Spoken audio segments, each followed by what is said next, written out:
Donc on ajoute un automate.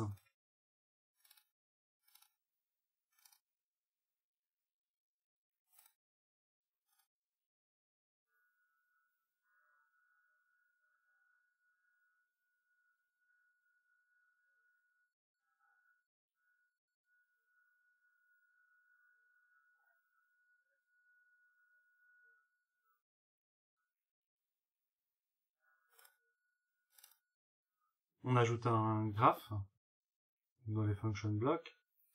Je vais appeler ça par exemple endBranch ou voilà. Normalement c'est simultaneous.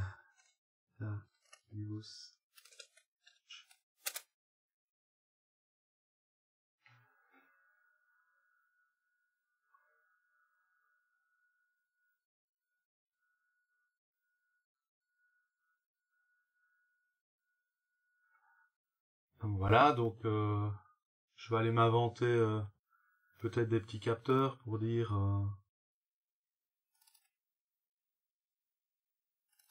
donc par exemple j'ai une entrée 1, ça va. Bon, comme je vous ai dit qu'on utilisait tout en mémoire, je vais le mettre en mémoire. Une entrée 2, une entrée 3, 4, voilà. Et à la limite, une entrée 0.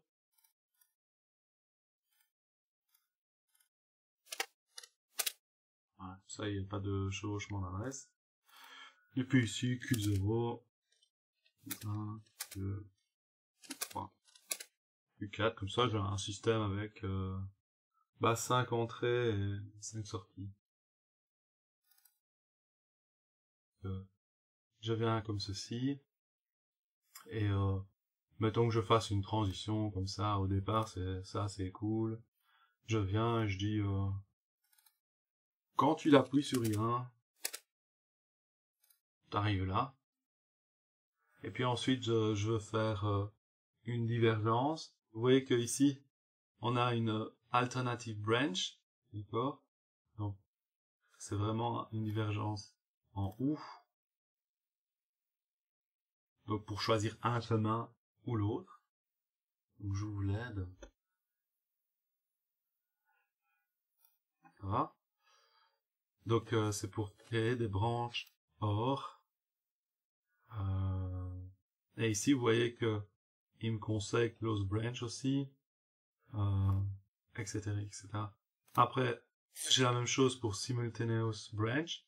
De la même manière, j'aurais pu l'ouvrir en laissant mon curseur ici, en cliquant là, et en cliquant ici. Sur l'aide, j'arrive à la même page. Donc c'est une end branches, donc on fait un et, on fait les deux en même temps. Vous voyez qu'on peut programmer jusqu'à 249 branches simultanées dans un séquenceur. Close branch, donc vous pouvez utiliser l'élément close branch pour fermer les branches simultanées ou alternatives. D'accord? Et alors il te dit ici, dans une branche simultanée, tu ne peux insérer qu'une close branch juste après un step. Allez, lançons-nous. Donc on va faire d'abord une branche en OU. C'est le plus simple. Donc je viens ici, je rajoute des trucs comme ça. Et mettons que je veuille rajouter un chemin par là. Donc j'ai une transition là ou une transition là qui vont choisir d'aller à gauche ou à droite. Donc ici je vais ouvrir une branche. Vous voyez ici j'ai le close branch. Ici, bien.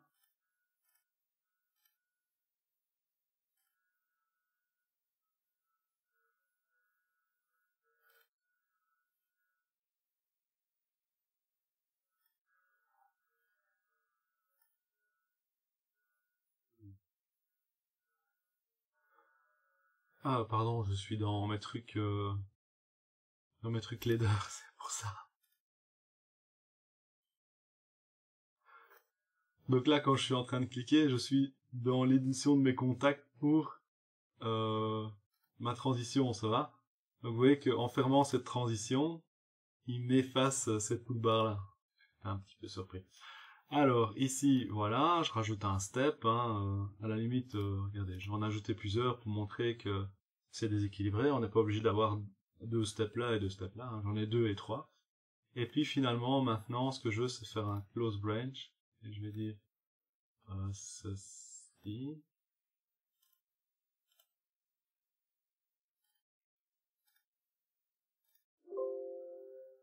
Donc je vais aller... Oui, je devrais avoir une transition là déjà. Tac.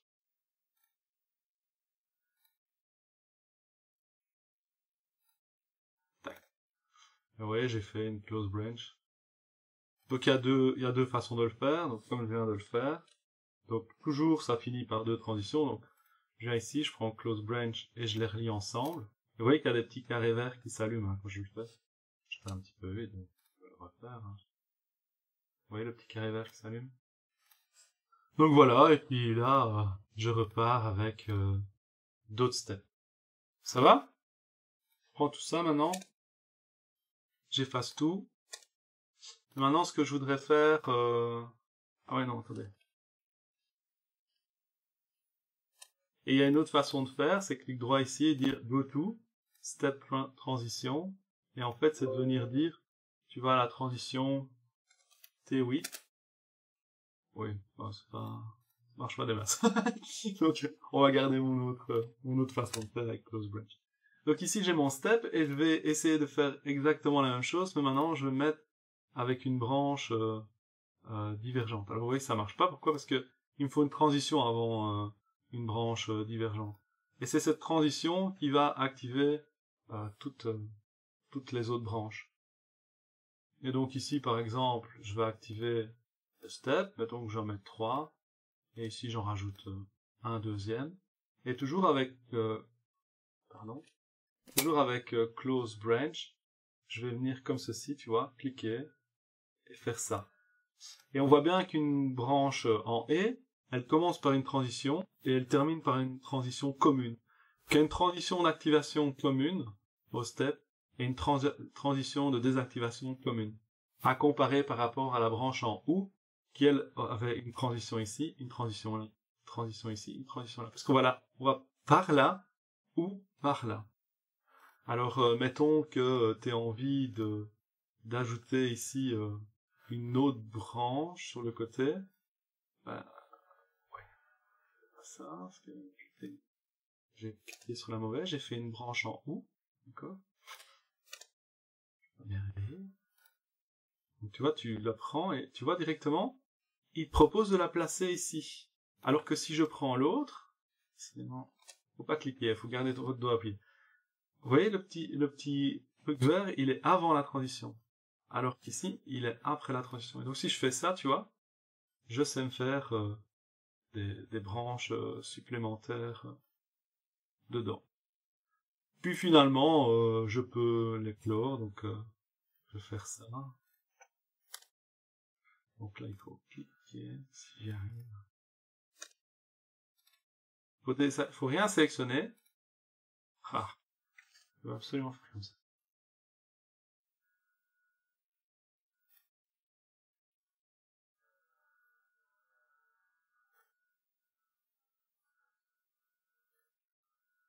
Ouais.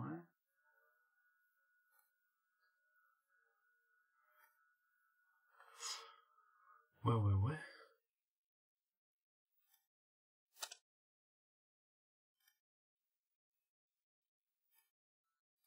Bon, les éditeurs graphiques comme ça, hein, c'est pas toujours le top. Parfois, ouais, il vaut mieux faire un truc de CU comme ça. Technique de CU. Hop. Et j'y suis arrivé.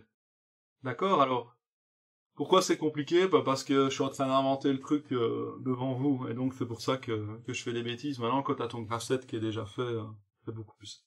Après, si ici, par exemple, tu dis qu'il y a une étape supplémentaire, et que là, finalement, il y en avait X, tu vois que une fois que t'as tes branches, et que t'as ta structure, c'est très facile d'éditer le tout. Alors par exemple, je pourrais rajouter une branche mais en OU et dire ici c'est ça ou c'est ça, vous voyez que j'ai une transition. Et puis je vais rajouter une étape et à la limite elle pourrait même partager ici la même transition qu'ici à la limite s'il veut bien.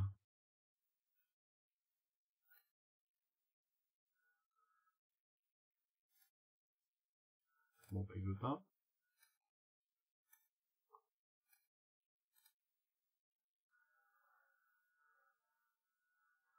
Ouais, je vais rajouter une étape ici, à mon avis. Donc normalement, je dois toujours avoir une transition entre deux trucs, mais partager cette transition-là, il a pas l'air de vouloir vraiment le faire. Et si je lui dis va à un step, par exemple, à celui-là,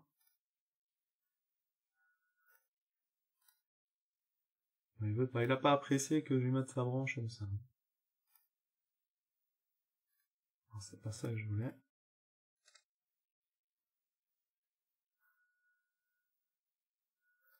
Voilà. Ok. Donc vous voyez que là, je fais quand même un graph set un peu complexe, hein, même trop complexe. Ici, on a des étapes hein, avec nos différents I1, I2, I3, hein, je les ai pas rajoutés, mais voilà. On a ici une branche en OU qui bypass ici la branche en E, et on voit bien que la branche en E ici, il y a bien une transition avant, une transition après. Alors que les branches en OU, elles se subdivisent comme ça, et c'est soit ceci, ou cela qui active la branche. Alors souvent on dit qu'elles doivent être exclusives. Elles doivent s'exclure mutuellement. Ça veut dire quoi? Ça veut dire que si ici je te dis que c'est I2 qui va t'activer, d'accord? Et si ici je te dis que c'est I3 qui va t'activer, ben c'est bien et tout, mais comment il va, si I2 et I3 sont activés en même temps, qu'est-ce qui va se passer en fait? Qui va passer? À gauche ou à droite?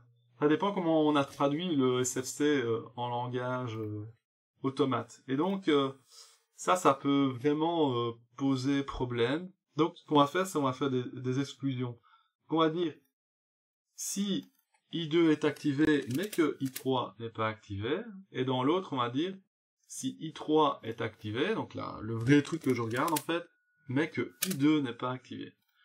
Vous voyez, on va mettre quelque chose comme ceci, et donc, ça s'exclut mutuellement. Si les deux sont allumés en même temps, bah, votre graph set, en fait, il va se bloquer ici.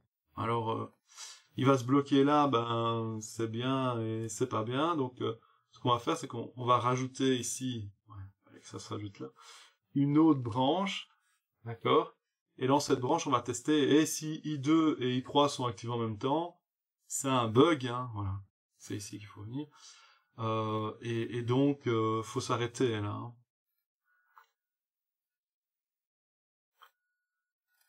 D'accord, donc ici I3, là, on déplie, I2, voilà. Alors, pour ne pas alourdir le truc, on peut juste se mettre en mode symbolique et vous voyez plus que les I2, I3, vous voyez plus les pourcents %M. C'est aussi plus simple. Donc vous voyez qu'un graph set, ça peut devenir très compliqué à lire et ça peut devenir très grand. Et par exemple ici, voilà, j'ai une étape, c'est la step 5, mais moi je vais appeler ça l'étape error, d'accord? Et souvent un SFC, il a un nom. Bon, ici, je vais donner comme nom Simultaneous Branch. Bon, on va dire que c'est le SFC prod comme production. Et je vais dire qu'il y a une erreur. Et je vais carrément faire ceci ici. Je vais venir boucher ici. Ouais. Bouge-toi, oui. Voilà. Et je vais venir boucher ce truc-là. Donc, ici, ce sera quoi comme transition? Je pourrais la laisser à 1 et ça s'arrêtera. Ou parfois, je pourrais mettre une tempo ou des choses comme ça.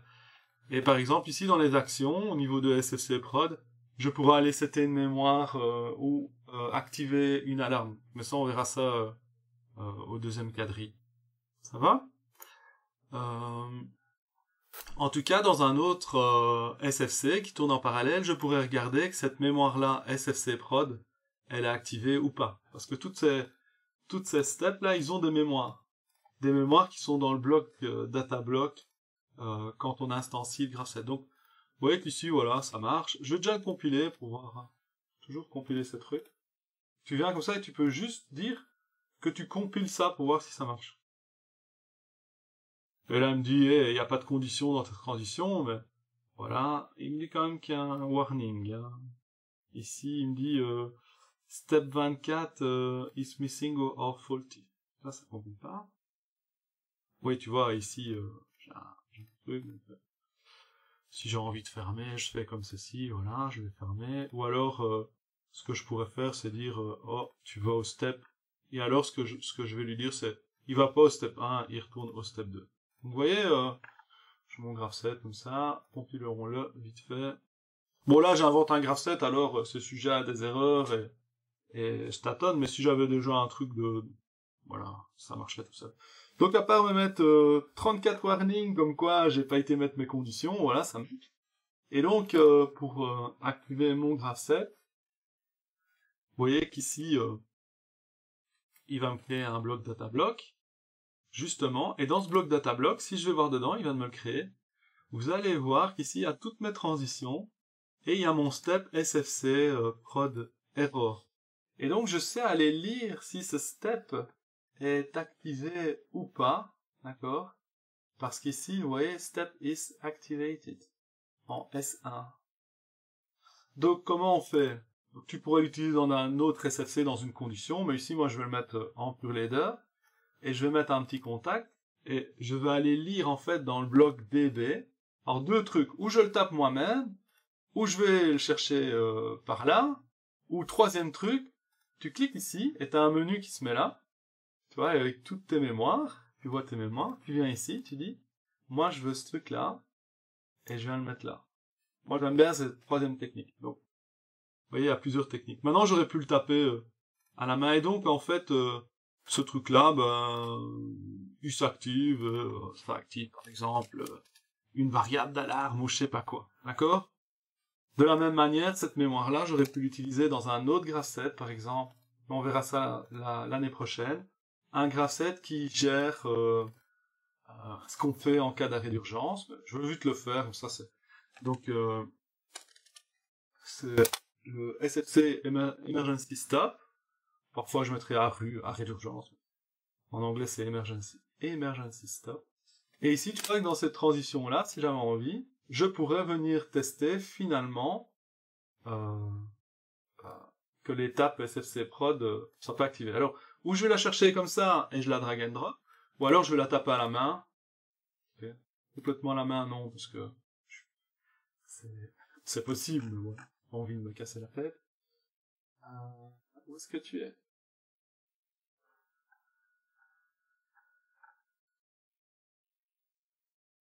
Voilà, et là. Touc. Et c'était S1. Vous voyez, c'est un petit peu plus compliqué, mais voilà, ce qu'on peut dire que c'est ultra compliqué. Alors là, il est mal mis. Hein. Je vais le remettre là, je vais cliquer, et bien déliter ça. Et donc, par exemple, tu vois que quand ce truc-là passe en erreur, eh ben, il pourrait faire quelque chose, une action, et tchic et tchac, et par exemple, il pourrait décider de venir désactiver ce graph7-là. Mais on verra ça l'année prochaine. Mais comme ça, vous voyez un petit peu vers où vous allez, et comment on fait pour lire des mémoires depuis d'autres graph7. Voilà, j'espère que ça vous a plu.